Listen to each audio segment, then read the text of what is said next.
Welcome to Kathryn Raaker's World. Innovation, culture,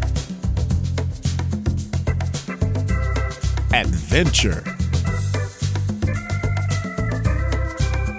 fashion and health, artists, destinations, traditions.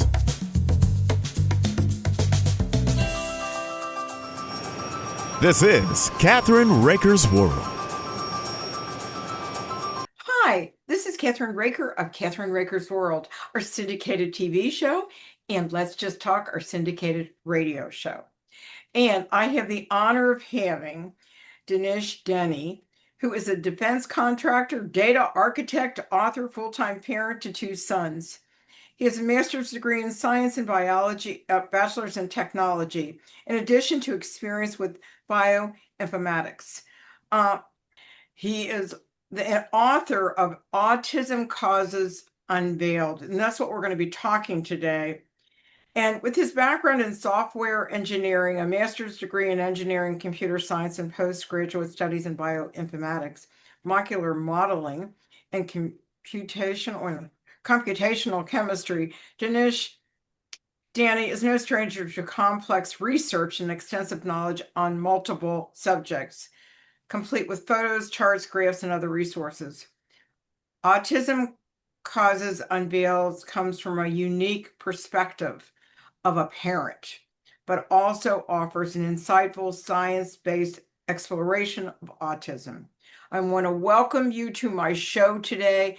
This subject is so important. There's so many parents that have children with autism, and they don't, all the things that are coming out now, they're wondering, is this right, wrong, what? Welcome to Very true. And if you Very don't, true. I'll call you Dinesh. Okay. Yes, Dinesh. Okay. Yes. Okay, so Dinesh, tell me, how long did it take you to write your book? And when did you start? I've been on this research journey, trying to find the causes of autism for a good 8 years now. Pretty much, this is actually my second book on the subject. I did do a book back in 2021 about it. I learned of what is causing the autism epidemic back in 2017. That's when I came up, because I have these 2 boys, both on the autism spectrum. They're 18 years. The first boy is 18 years old. The second boy is 16 years old at this point. So I've been around autism for quite a while. And it was always a mystery. We were always told that, hey, autism is genetic. There's something going on in your family, which we did not have anything on either side of the family. So that's why it was like a total mystery, nothing hereditary, nothing. Her pregnancy was picture perfect. She had the most healthy pregnancy in both cases. And then what we were put through was prolonged labor induction. So she was not having any contractions at 40 weeks of pregnancy, and the obstetrician had said, hey, we can't wait longer because this could be a risk to the baby, going post-dated for too long. So she was like, okay, there's the safe and natural way of getting the baby out, and that's through labor induction, and she went on to schedule us for labor induction right at the 40th week of pregnancy, and in both cases. And so I had some suspicions about it, back then, but then I wasn't totally convinced myself, because the whole process, the birth process was, for us, as parents, it was uneventful. We went into the hospital. she was induced for a long time. She didn't have any pain. She didn't have anything else, you know. Wow, So that's we were, unreal. yeah. So it's from the parent perspective, it's totally uneventful. And then I didn't know what to think about it.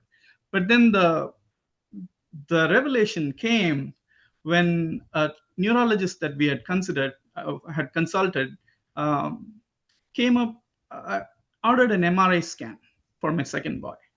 And the MRI scan, even that I kind of picked it up accidentally, because the doctor's office said, "Hey, can you go pick it up from the hospital? We didn't get it from them." So I looked through the MRI scan after I picked it up, and looked at it. There was terminology that I couldn't totally understand, but one word really stood out, and that was gliosis, white matter gliosis. Now, what that means, it is really scarring in the white matter.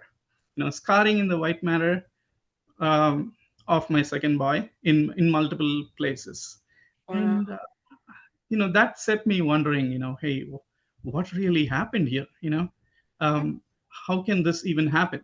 And that's when I started doing some research about what what might what it might be. And it you know so but everybody that I showed it to said, "Hey, this is traumatic brain injury. This looks like," looked at the report, said, "Hey, this looks like you got to sue somebody about it." So that's how bad it was in that report. And then I tried looking at this labor induction in particular. And what I realized is, like, babies come out of the mother head first, right? So they're coming out of the mother head first, and we are really, when you induce contractions, you're really hammering the baby out head first from the mother, and that's unfortunately where this injury happened. And I went through the labeling on the drug, the pitocin that is used for inducing contractions. And what that label clearly shows, that the drug is capable of causing this damage, right? Wow. So then I went through certain incidents happened in the hospital, like the nurses were not happy with what was going on. Good. So then I looked at all the protocols and everything that the College of Obstetricians puts out there, and figured that we were supposed to stop labor induction at a certain point. So what had happened is, like, uh, this was prolonged labor induction, excessive contractions, uh, over and above what is allowed uh, for a regular induction, for a safe induction to happen. So, but then it was totally uneventful, like I told you. It doesn't show up on the fetal monitors. There's no fetal distress, no nothing. The brain does not perceive pain upon damage to itself. So the baby's brain is not perceiving any damage, any pain upon damage to itself. So the fetal monitors are not picking anything up. It's just a totally silent injury. It's a totally silent injury that's happening. And then over and above that, we do these excessive contractions to open up the mom's cervix, going from 0 to 10 centimeters in dilation. Mhm. Now, after that comes a pushing stage of labor. So what that does is it molds the head into an elongated conical shape. So there's any scar, any damage that's in there gets distributed off, like scattered off, to a point where MRI scans don't show that damage in any MRI scans, in any brain scans. Mhm. But interestingly, for my second boy, Mhm. it was just that he was a smaller baby than the first boy, and so he kind of slid directly out. He didn't need any pushing. So his scars He had to were, be induced as well. They both had to be induced. they both had to be induced. But then the first boy came with um, a conical head, right? So from the pushing. So he didn't show any scarring in his brain. But then the second boy, because of the lack of pushing, has all these scars intact in his brain that shows up on the MRI report. So was the revealing moment for me. And then I started doing research into, uh, okay, trying to get the word out there. So that's when I did the first book, and then I did this one because I found a lot more information, about the protocols, about why the genetic theory itself might not really hold. They try to blame it all on genetics, but then it doesn't seem to be the case. The genetic theory really looks at twins and say that identical twins have more incidence of autism than non-identical twins, so that must be something genetic to it. But the truth is, identical twins share a placenta. So it's more of like placental insufficiency that is causing autism in identical twins versus the non-identical twins. Okay, in what ways do the symptoms of autism and brain damage overlap? Sure. Yeah, that's a great question. So traumatic brain injury, anybody out there that gets a traumatic brain injury over time ends up with gut dysbiosis, dysbiosis of the gut.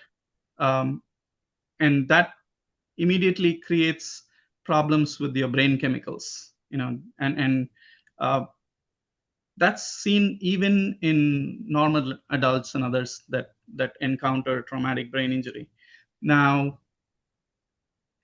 in the case of autism, it's exactly the same. Most autistic individuals end up having gut dysbiosis.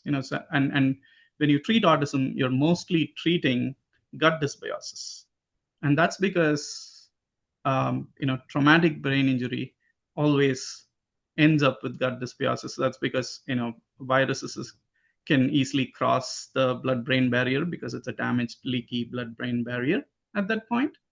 And so there's also a brain immune deviation that occurs in the brain. The brain does not want the immune system to attack itself. So when a virus invades the brain, it gets full body immunity. So the brain says, hey, don't attack this virus anymore because he's in the brain. He's got keys to the house. He can go anywhere. So these viruses end up flying under the radar of the immune system. So they are not attacked by the immune system. So they conveniently go and migrate into the gut. And the gut is the second brain. It's got the highest number of neuron cells in the body outside of the brain itself. So this is your second brain, the gut. And so they're happily settled in the gut, causing gut dysbiosis. And that's what's causing, the brain chemicals, production of brain chemicals is interfered with, and we end up with autism symptoms. And on that note, we need to take a short break. Okay. And where can people, you have a website and where people can get the book? Yes. The book is available on Amazon. It's called Autism Causes Unveiled by Dinesh Danny. It's completely on Amazon right now. We're trying to work on getting it into bookstores. Mm-hmm. So it should be available in bookstores as well. Do you have a website? Yes. My website is called dineshdanny.com, dineshdanny.com. And then I also run a research nonprofit called Autism Parents Initiative. And the website for that is AutismPI.org. So autismpi.org. Got it. Thank you. And we'll be right back on Kathryn Raaker's World. And let's just talk right after these important messages.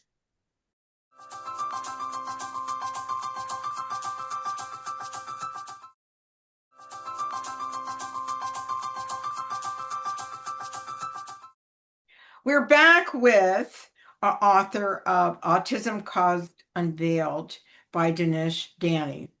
And the book is so important, but he has another book as well that he wrote in 2021.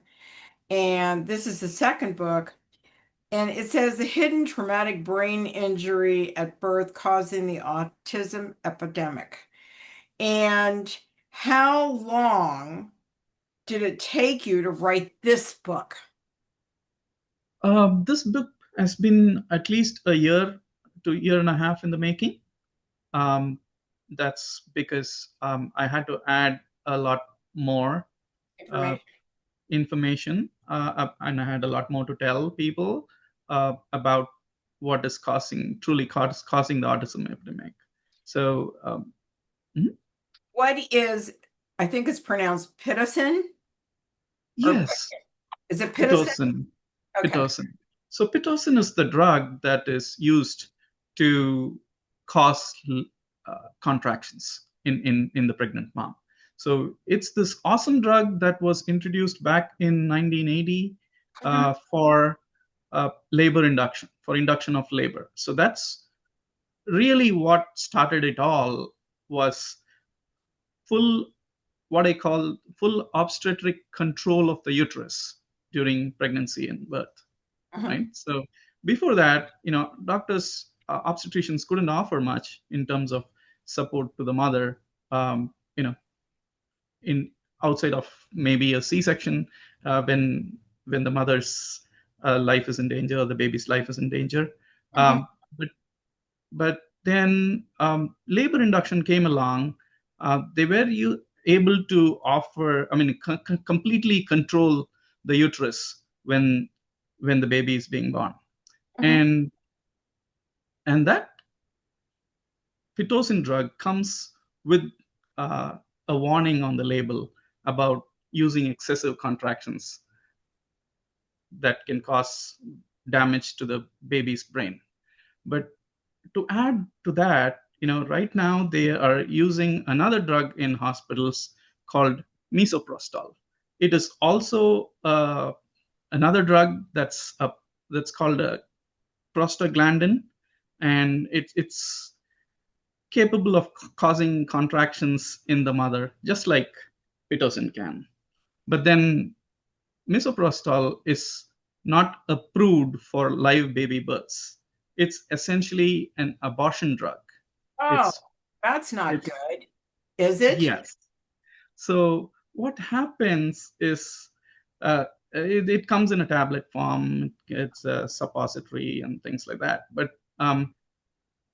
But what happens is, like, that gets used, and when a drug like that is being used off-label for live baby births, obstetricians are not really looking at the label. They're not really aware that this drug can cause brain damage from excessive contractions, right? So it doesn't carry the same warnings that Pitocin carries.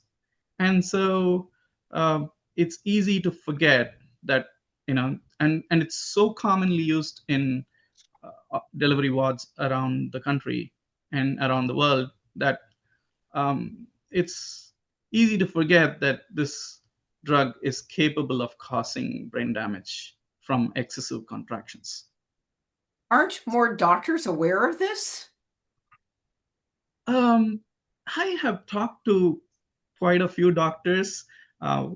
Basically, the regular doctors, regular physicians, pediatricians kind of agree with what I say. But then obstetricians, they're a little tight-lipped about it. They don't say anything when you confront them with a. Let me ask you this question then. I think women that are pregnant, right? That's Mhm. one you really want to get out there too, right? Yes, absolutely. And they need to know this more than anybody else. But anyhow, I think it's really important to get this message out to pregnant women or somebody that's even thinking about having a baby, right? Right, right. And so my message to moms that are pregnant out there that are expecting a baby in the near future is, watch out for, uh, you know, listen to your body. Being postdated at 40 weeks is not an emergency. Is not a complication. Moms have gone, the world record really is like 53 weeks. And it was in LA, a lady called Beulah Hunter, I believe.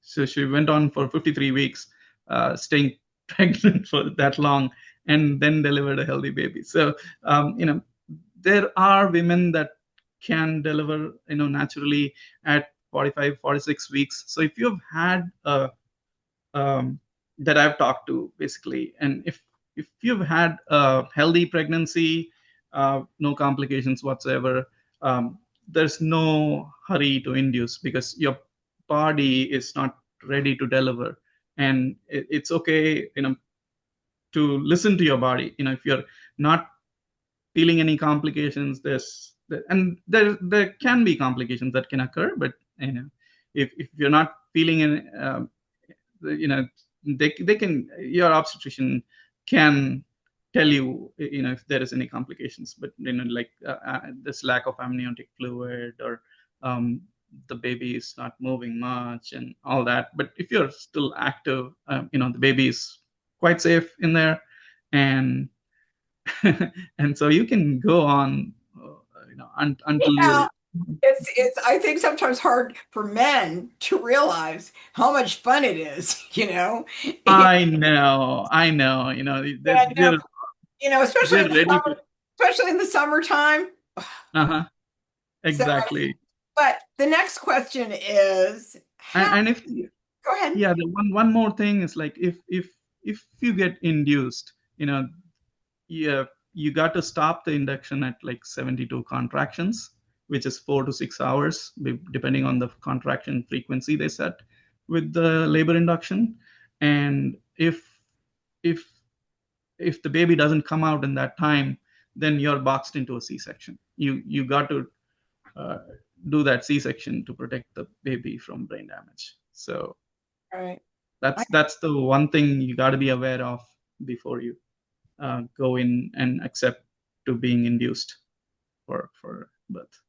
And I thought that would happen to my middle son, but in the end, he came. So I didn't have to worry, Nice, right? nice. So, how does a parent's perspective differ from a medical professional? Great question there again.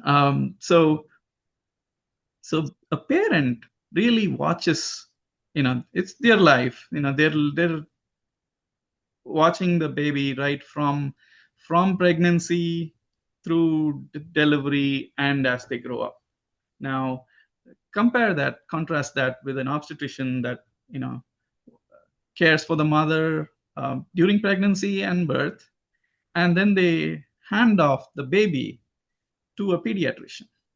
Now, the pediatrician doesn't have a whole lot of insight into what went on during birth. They are not obstetricians, so they know a little bit, but they're not totally aware of what's in the medical records, what's went on when the baby was born. So that's a big handoff that happens, um, and they don't have perspective into, and the obstetrician doesn't care. She's taking care of the mom, she's not responsible for the baby.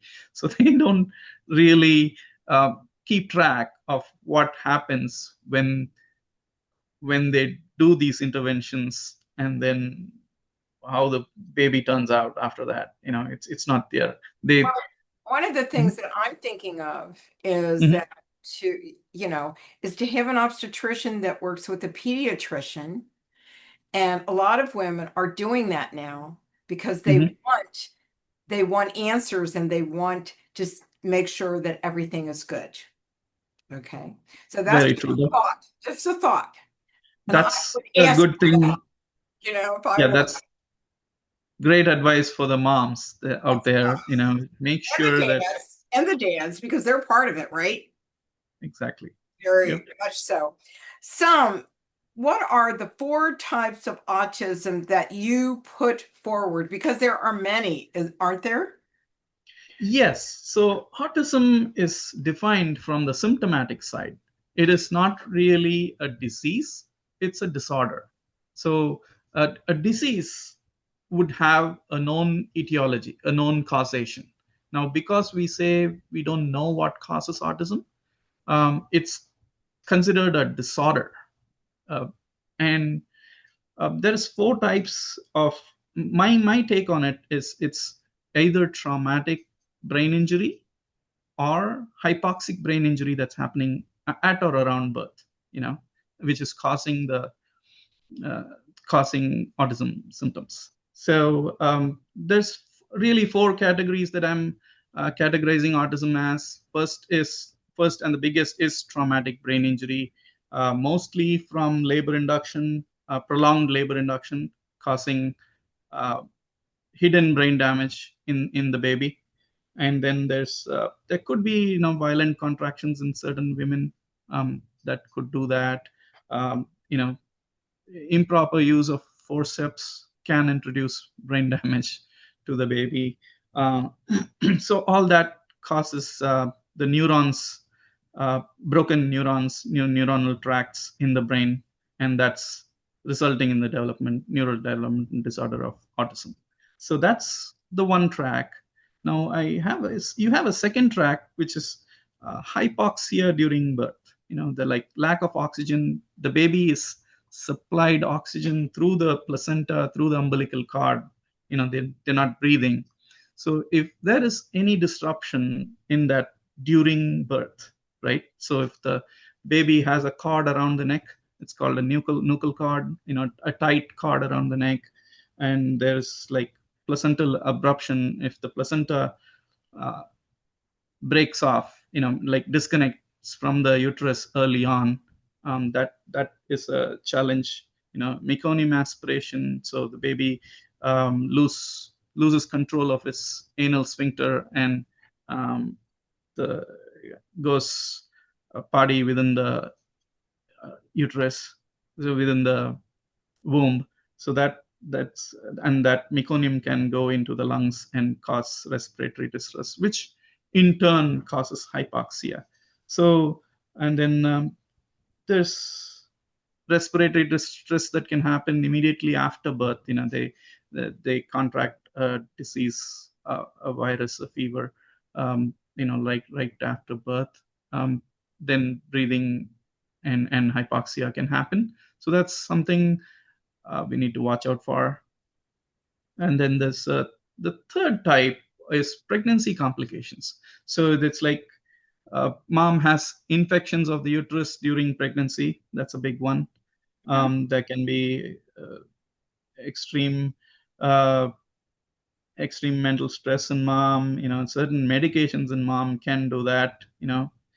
Which is what was referred to by the Tylenol thing, was one of those. It's a very tiny fraction.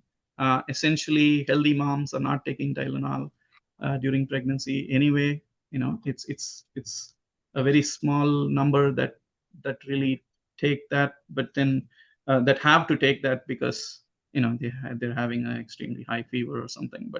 But any sickness during pregnancy, these are like maternal factors. So this whole track is pregnancy complications and maternal factors that could impact the child.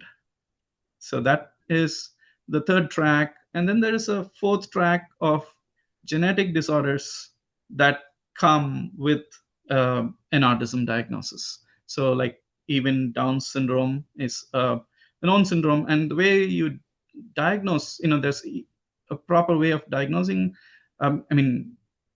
Brain malformations.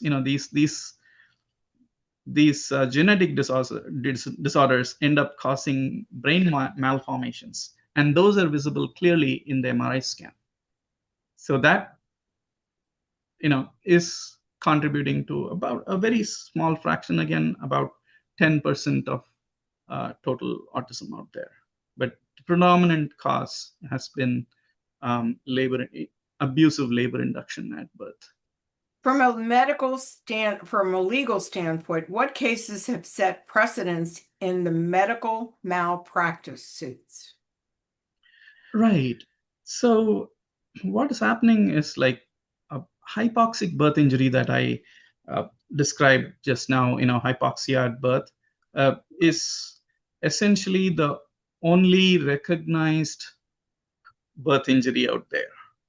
So there's the entire medico-legal complex operates with the understanding that uh, hypoxia can cause brain injury, and it will result in autism later in life. But then that you go to a lawyer and ask them for a birth injury lawsuit in any circumstance. If you feel that the baby has been birth injured, the first thing they ask you is, hey, was there a NICU stay? Was there a neonatal ICU stay?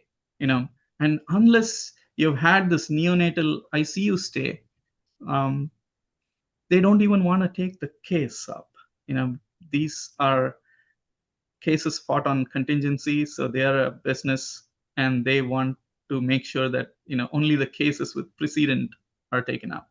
So if you go telling them, hey, this was traumatic brain injury from contractions, excessive contractions, at this point there is no established legal pathway to file a lawsuit and take this to court.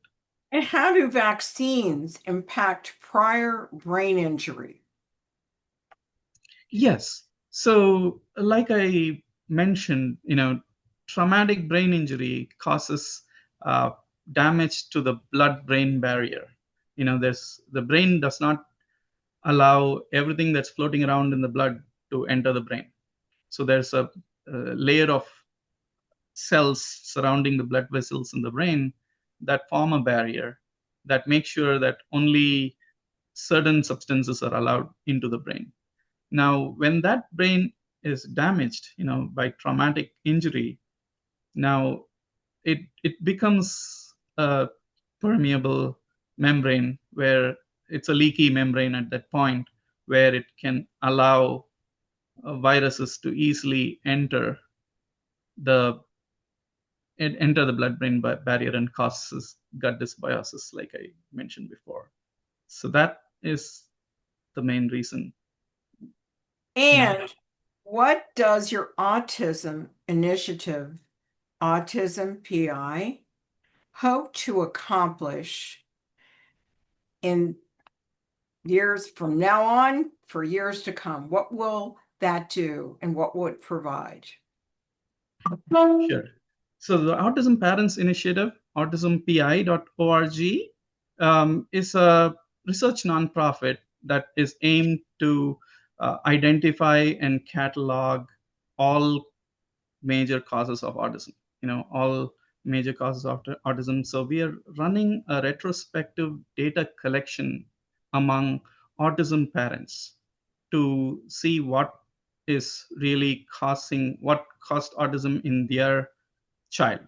Now, parents are uniquely positioned, like I told you, to know exactly what happened during birth that potentially caused the autism in their child. Now, so we are engaged in this initiative to bring that data out. And one thing is, like, there is also a legal aspect to it. We know that unless we have victory in court, we will not be recognized for as a valid causation. Unless the courts accept it, it's not going to be accepted as a legal causation. So, and what's missing there is the data from parents, impacted parents, and that's what we are seeking out to collect is that, so that we can establish the pathway. And the ultimate goal of obviously of this organization is to get rid of the autism epidemic out there.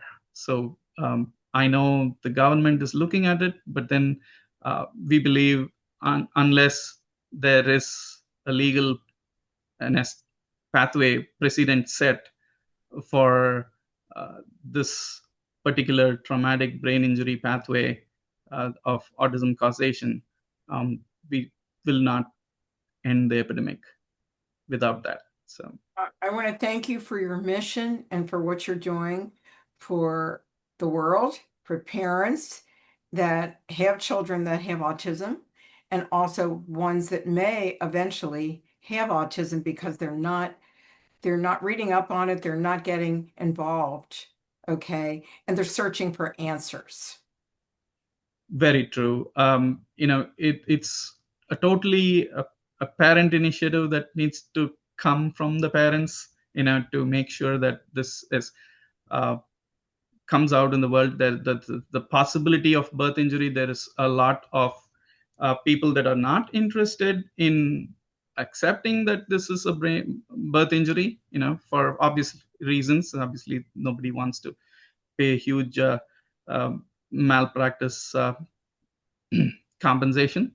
So there is obviously insurance and other hospital and insurance actors that are not wanting this to come out to the public, and parents need to be a little bit more aware of all this before they go into the birth situation. Do you have a telephone number? Do you take calls from people or just through your website? I'm mostly on LinkedIn, and you can direct message me there. DineshDanny.com is my website, and then I'm Dinesh Danny on LinkedIn, and I'm Dinesh at AutismPI.org. So, and I have all that on DineshDanny.com, my website. And the book is Autism Causes Unveiled by Dinesh Danny.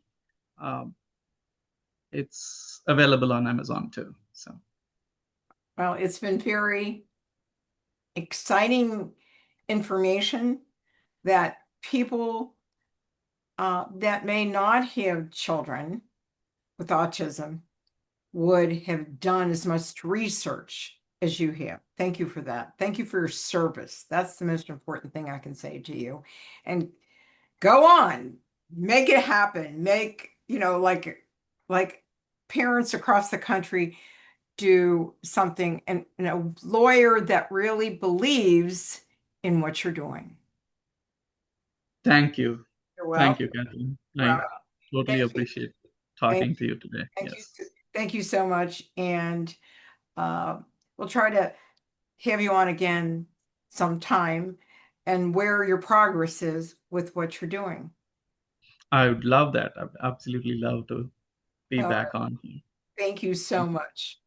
Take care and have a wonderful day.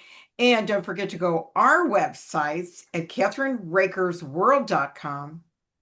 And that's Kathryn, Raaker, Raakers, world.com, and letsjusttalk.com. We'll see you soon.